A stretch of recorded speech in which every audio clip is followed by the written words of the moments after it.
बताया जा रहा था कि जितना अंदाजा था उससे 4 गुना लोग यहाँ पर इकट्ठा हो गए। और जैसा आप भी बता रही थी, सुबह 5-5, 6-6 बजे से लोग खड़े हैं।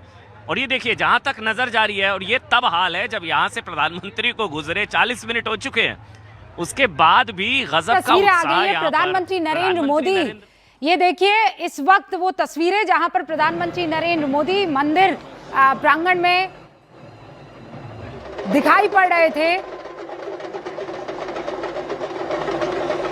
नंदी को उन्होंने नमन किया, प्रणाम किया और अब धीरे धीरे आगे बढ़ते हुए, और इस वक्त फिर कह रही हूं कि सिर्फ और सिर्फ मंत्रोच्चारण आपको सुनाई पड़ेंगे। और ये भव्य सोमनाथ का मंदिर, पहली झलक इशिका तनेजा आपको स्क्रीन पर दिखाई दे रही है।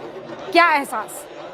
बहुत ही खूबसूरत, और मुझे लग रहा है कि इस दिन के लिए हम कितने दिनों से इंतज़ार कर रहे थे। और जब हम देखते हैं कि ये 1000 साल की जो हमारी यात्रा है और जितने हमने युद्ध लड़े हैं 17 बार, जब हम उसकी जीत देखते हैं, ये सच में स्वाभिमान से हमारे को भर देता है। हमें इतना सुंदर लगता है। मुझे सबसे ज़्यादा सुंदर बात ये लगती है हमारे माननीय प्रधानमंत्री मोदी जी की, कि ये कितनी सुंदर तरीके से सब कुछ एक तरह से एक मोती की मालाओं की तरह एक पिरो देते हैं।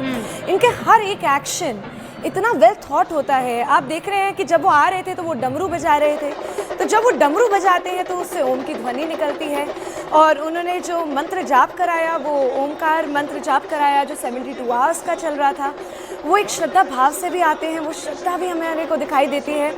और हमें ये भी दिखता है कि ओम एक ऐसा बड़ा सुंदर मंत्र, बीज मंत्र है, जो एक आपको शायद मैं एक बताना चाहूँगी कि एनिमल्स तक को ट्रेन किया जा सकता है उसको बोलने के लिए। एक जो व्यक्ति जो डम है, जो बोल नहीं सकता, वो भी इसका उच्चारण कर सकता है। और वो वात पित्त कफ तीनों को ही बैलेंस आउट करता है। तो इतना सुंदर मंत्र जाप से इन्होंने जो शुरुआत करी, फिर संकल्प लिया, और उसके बाद जो 108 अश्व, जो हॉर्सेस की जो यात्रा थी, 108 अगेन बहुत ज़्यादा इम्पोर्टेंस रखता है हमारे धर्म में। चाहे वो कॉस्मोस से लेके हम बात करें या फिर मतलब सारी चीजें एक साथ बहुत बहुत वेल थॉट है। इतने सुंदर तरीके से कुछ मंत्रोच्चारण इस वक्त चल रहे हैं, कुछ विधि पहले वो दिखाते हैं और उसके बाद में जगत गुरु जी आपको। ओम पंचनद्याः सरस्वतीमपियन्ति सस्रोतसः कातानि खङ्गिणः ते खाग्गुसहस्रयोजने वधन्वानि तन्मसि। ओम नमः शंभवाय च मयो भवाय च नमः शंकराय च मयस्कराय च नमः शिवाय च शिवतराय च सद्यो जातं प्रपद्यामि सद्यो जाताय वै नमो नमः। ओम पंचनद्याः भगवान महादेव को अभिषेक हमारी सृष्टि का प्रतीक है, हमारी प्रकृति का प्रतीक है। जिस प्रकार से धरती जो है ना, पृथ्वी पिंड के आकार की, शिवलिंग के आकार की है, तो इस पर जिस प्रकार से भगवान जल वृष्टि करता है, तो ये सृष्टि में पूजन है और यही से प्रारंभ होता है महादेव का। ये द्वादश ज्योतिर्लिंग का प्रथम ज्योतिर्लिंग है। तो मेरे ख्याल से किया ऐसे गया है कि जलाभिषेक आप यहाँ करें और वो ज्योतिर्लिंग पर जल वहाँ पर चढ़े, क्योंकि जो तीर्थ ये टेक्नोलॉजी का भी इस्तेमाल है। हाँ, ये टेक्नोलॉजी का इस्तेमाल भी रूपिका कह सकते हो आप। और इसको क्योंकि जब आप ज्योतिर्लिंग की बात करते हैं तो स्पर्श निषेध है, हर व्यक्ति को स्पर्श नहीं करना चाहिए, क्योंकि ये वो आदि ज्योतिर्लिंग है। द्वादश यानी 12 वो स्थानों में से ये प्रमुख पहला स्थान है जो इस भारतवर्ष को 12 महीने में, 12 वो क्लॉक में, और वो पूरी की पूरी प्रकृति से बांधता है। उस परंपरा की पहली सीढ़ी, पहला सोपान है। और ये जो मंत्रोच्चारण हो रहा है जगत गुरु जी, मैं सुन पा रही हूँ 5 नदियों का उन्होंने कुछ जिक्र किया है, फिर सरस्वती जी और यमुना जी और गंगा जी। भगवान को अभिषेक कराने के लिए तमाम नदियों का जल लाया जाता है। ये बड़ा अच्छी बात आपने पूछी। गंगा, जमुना, सरस्वती, नर्मदा, ताप्ती, चंद्रभागा, कावेरी, पयोष्णी, कृष्णा, भीमवती, तुंगभद्रा, ताम्रपर्णी, विशालाक्षी, चंद्रवती, कौशिकी, गंडकी, सरयू, करतोया, ब्रह्मानंदा, ये तमाम नदियों का आवाहन है। ये तमाम नदियों के जल से भगवान का अभिषेक किया जा रहा है। ये जो आप दर्शन कर रहे हैं, ये केवल दर्शन मात्र से 7 जन्मों के पाप ताप नष्ट हो जाते हैं। ये अपने आप में बहुत अलौकिक है। मैं आपका मतलब नेटवर्क 18 का, आपके इस चैनल का, और न्यूज़ आपका 18 बहुत धन्यवाद जी। आपको मतलब सच में बहुत धन्यवाद है कि आप दर्शन करा रही हैं यहाँ से बैठे बैठे। सब लाइव पूरा भारतवर्ष देख रहा है और मुझे लगता है पूरा और ये जो भारतवर्ष आपको श्रृंगार आशीष है दे रहा है। जगत गुरु जी, ये श्रृंगार क्या अलग किस्म का होता है? हर ज्योतिर्लिंग का श्रृंगार अलग होता हाँ, है? हर ज्योतिर्लिंग का स्वरूप अलग है और श्रृंगार अलग है। ये ज्योतिर्लिंग भगवान सोम ने यानी चंद्रमा की जो अक्षता थी वो समाप्त हो गई थी, उनकी दिव्यता, उनकी सुंदरता समाप्त हो गई थी। जो पाप से मुक्ति का साधन है वो एक केंद्र है। तो यहाँ का जो श्रृंगार है वो सफेद व्हाइट कलर में रहता है, क्योंकि चंद्रमा का जो वास्तविक स्वरूप है वो बिल्कुल दुग्ध जैसा है, वो बिल्कुल रोशनी के जैसे है, वो प्रकाश के जैसा है। तो आप देख रहे हैं यहाँ पूरी की पूरी थीम में वो सफेद रंग, क्योंकि ये जो कलर है ना, ये शुद्धता का प्रतीक है, ये सौम्यता का प्रतीक है, ये सहिष्णुता का प्रतीक है, ये साधुता का प्रतीक है। पहली ज्योतिर्लिंग है, भगवान चंद्रमा ने यानी सोम ने इसको स्थापित किया था, इसलिए इसको सोमनाथ कहते हैं। अच्छा, जी। सोमनाथ, सोम यानी चंद्रमा, और उनके नाथ, उनके रोगों को समाप्त करने के लिए, उनके ऊपर जो 6 रोग लग गया था। चंद्रमा 15 दिन छोटा होता रहता है और 15 दिन के बाद वो धीरे धीरे बड़ा हो जाता है। चंद्रमा को श्राप लगा था उनके ही ससुर जी से कि आप वो, क्योंकि 27 पत्नियां थी, वो एक ही पत्नी की तरफ आकर्षित हो रहे थे। ये पटकथा है पुराणों में।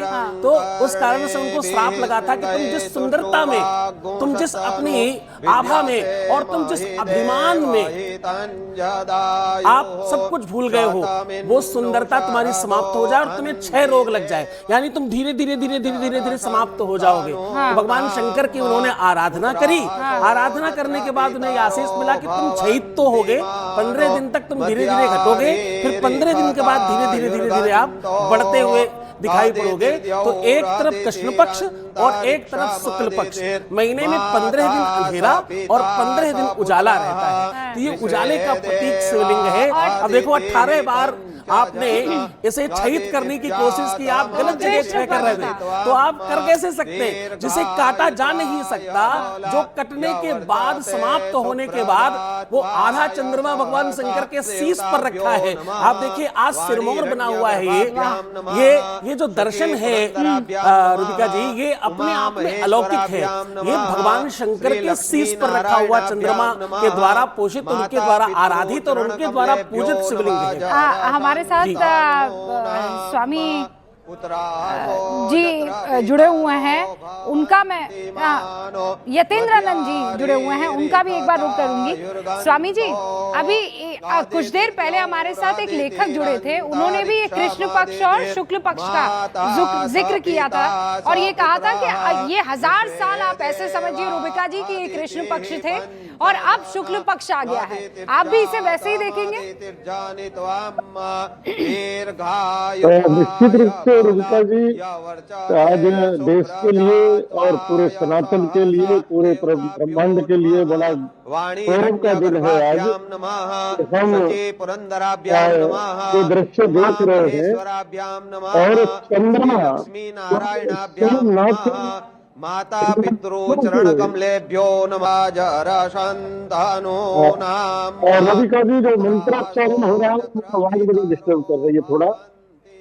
हेलो जी जी जी जी स्वामी। हेलो, हाँ, तो चंद्रमा जो है सोमनाथ यानी चंद्र के नाथ, सोम के नाथ, और पृथ्वी पर जो चंद्रमा है वो अमृत की धारा उसकी किरणों से आती है। सोम रस टपकता है। जितना भी हमारा अन्न है, औषधि है, फल है, फ्रूट है, सब्जी है, उसमें जो रस तत्व है उसकी प्राप्ति चंद्रमा की किरणों से होती है। अगर चंद्रमा ना हो तो सेब तो होगा लेकिन मीठा नहीं होगा, औषधि होगी उसमें गुण नहीं होगा, अन्न तो होगा लेकिन अन्न में गुण नहीं होगा। उसमें जो रस तत्व है वो चंद्रमा से आती है। तो चंद्रमा की जो वृद्धि है, ये जो जिसको शुक्ल पक्ष कहते हैं, उस पक्ष में जो भी औषधि होती है, हमारी जो रोशनी चयन की विधि होती है तो वो शुक्ल पक्ष में लेते हैं। जी। तो चंद्रमा धरती पर रस प्रदान करता है, हाँ। अमृत प्रदान करता है, ये चंद्रमा का मूल कारण है। और सोमनाथ की आराधना यानी भगवान शिव की आराधना से जो उन्होंने ज्योतिर्लिंग यहाँ स्थापित किया, उसी से पूरी सृष्टि को प्राण मिलता है और ये अमृत तत्व मिलता है जिससे हम पोषित होते हैं। और महामंडलेश्वर यतीन्द्रानंद गिरी जी, मैं जब आपको सुन रही हूँ और जब यहाँ पर जगत गुरु जी को सुन रही हूँ और जब यहाँ इशिका तनेजा जी को सुन रही हूँ, आप लोगों के शब्दों में आज एक अलग ही रौनक भी एहसास हो पड़ रही है, एक अलग जिसे कहते हैं वो उस बात का एहसास है, प्रसन्नता जिसे कहते हैं। रूबी का एक बात कहना चाहूंगा, हम दो प्रकार के इस्लाम देखते हैं।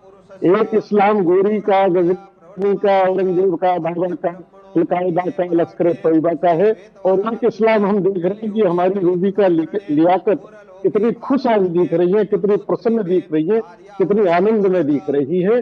तो वास्तव में इस्लाम का स्वरूप कौन सा है? वो स्वरूप है, ये रूबी का लियाकत वाला स्वरूप है। ये आज दुनिया के सामने आना चाहिए कि असली इस्लाम का स्वरूप क्या है।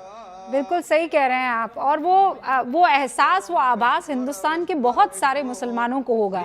ये केवल मेरी बात नहीं है, बस ये है कि उनको सामने आकर और ये एहसास करवाना पड़ेगा, क्योंकि जो फ्रंट लाइन पर आ जाते हैं जगत गुरु जी, वो लोग आ जाते हैं जिनको मुझे लगता है बगल वाला भी नहीं सुनता होगा अगर वो कायदे से कोई बात रखना चाहे। तो इस वक्त विश्व के पटल पर हिंदुस्तान की चर्चा हो रही है और हिंदुस्तान अगर अपनी जड़ों को और मजबूत कर रहा है, अपनी परंपरा को, अपनी सनातन संस्कृति और मजबूत कर रहा है, तो वो मजबूत हमें भी कर रहा है, यानी इस देश के बाशिंदों को, सिटीजन को कर रहा है। और ऐसे में अगर हम प्रसन्न नहीं होंगे तो कौन? बगल वाला देश पाकिस्तान तो प्रसन्न होने से रहा।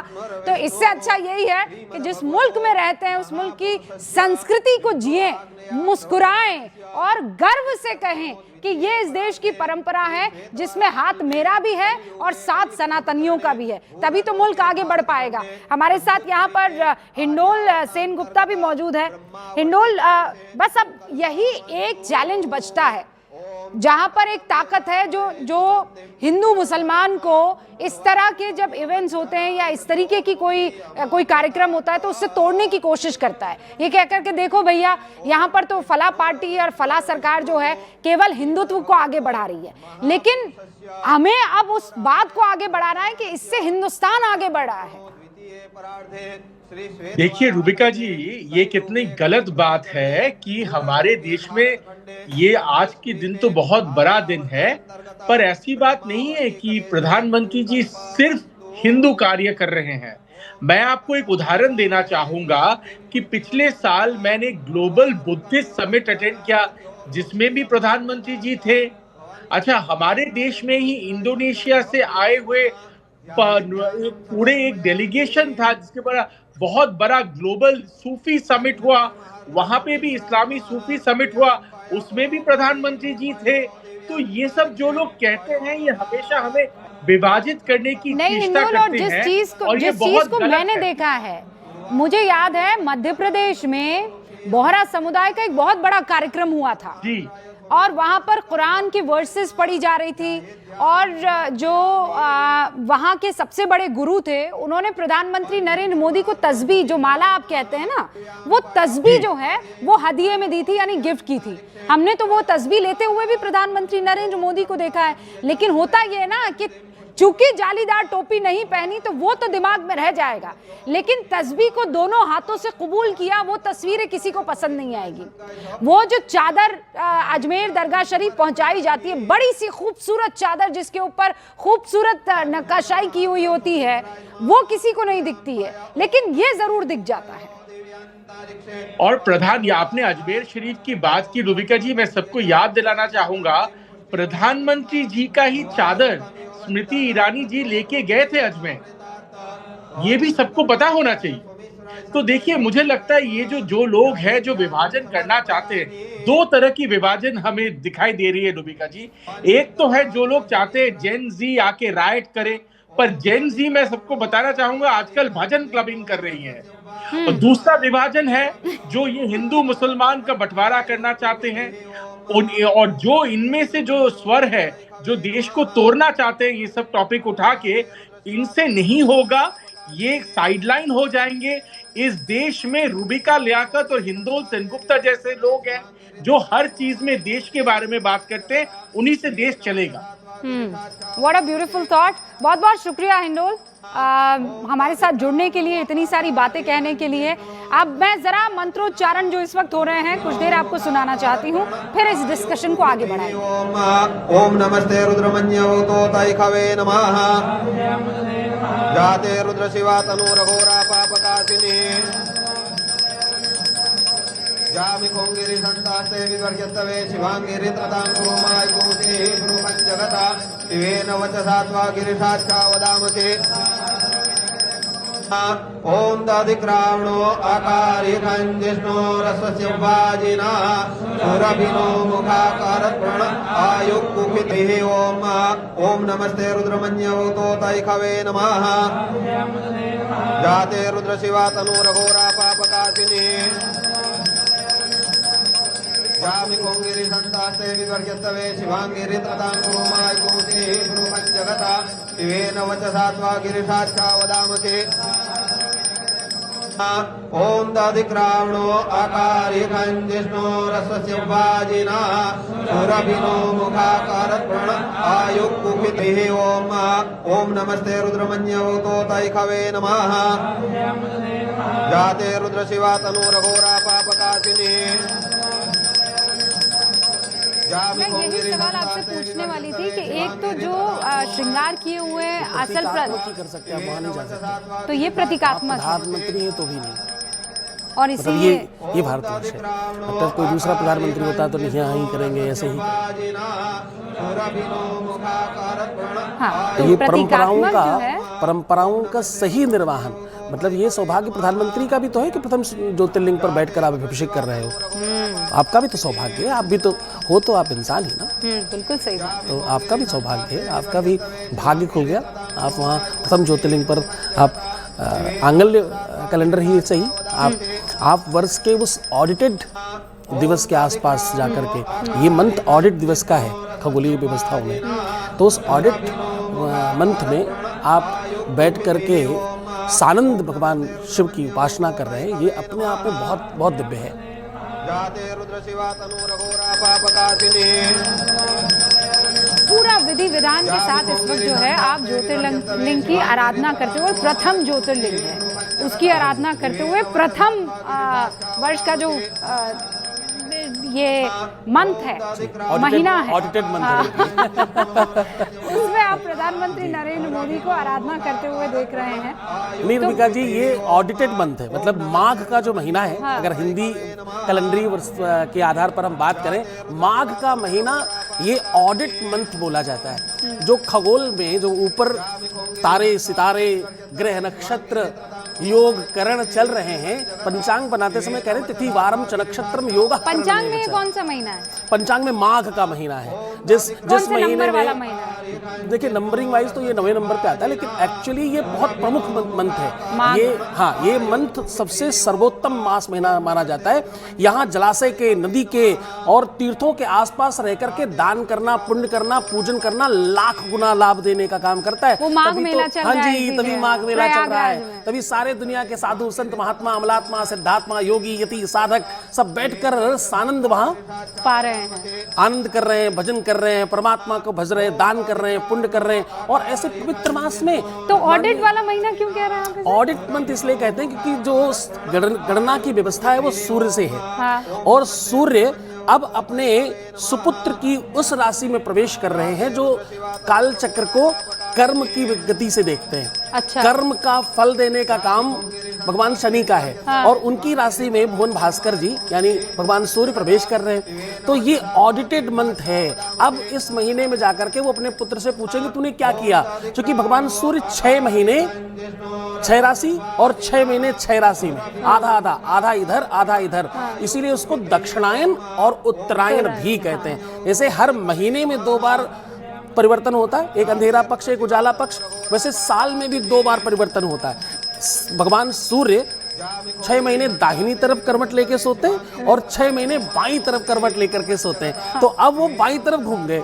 तो बाईं तरफ घूमने का मतलब कि अब आप बिल्कुल चैतन्य हैं। हाँ। तो अब ऑडिट करेंगे, अब पूछेंगे अपने पुत्र से कि तुमने 6 महीने तक किसको किसको क्या सजा दी और क्यों दी। हाँ। मुझे जवाब दे। अच्छा, तो ये ऑडिट मंथ है, यहाँ पूरा समीकरण किया जाएगा। ऑडिट का हिंदी में मतलब होता है समीक्षा करना। हाँ। कि आज आपने कैसे किया, आज आपने ये जो काम किया है, आपने जो सारी की सारी व्यवस्थाएं करी, इसका मतलब क्या है। तो ये ऑडिट मंथ में इस देश के माननीय यशस्वी प्रधानमंत्री अगर पहली ज्योतिर्लिंग पर पहुंच रहे हैं, तो जहां देश के लिए सौभाग्य की बात है, वहां माननीय प्रधानमंत्री जी के लिए भी परम सौभाग्य की बात है। इस देश में 4 जगतगुरु 4 शंकराचार्य, उसमें से एक हूं मैं।